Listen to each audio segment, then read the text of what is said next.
Hey everyone, Brian at Divine again. So, why did Jesus even come to earth?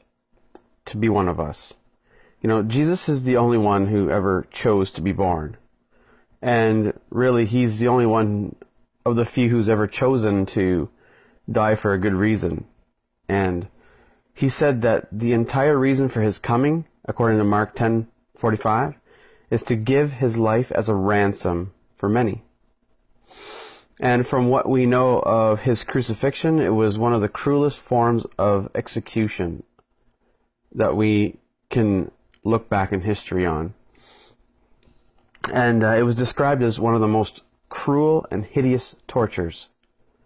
Jesus would have been flogged with whips, several strands of leather probably, weighted down by pieces of metal or bones.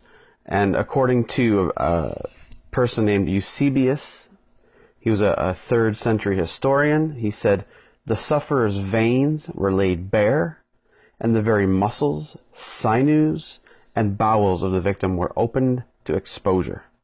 Can you imagine that? And then Jesus was forced to carry a 6-foot cross beam until he collapsed after that. And when he reached the site of the crucifixion, 6-inch nails were hammered through his wrists and his feet, and he was nailed to a cross.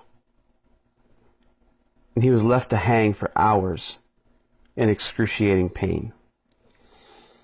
But then the New Testament makes it clear that there was something even worse for Jesus than the physical and emotional pain that he experienced that day.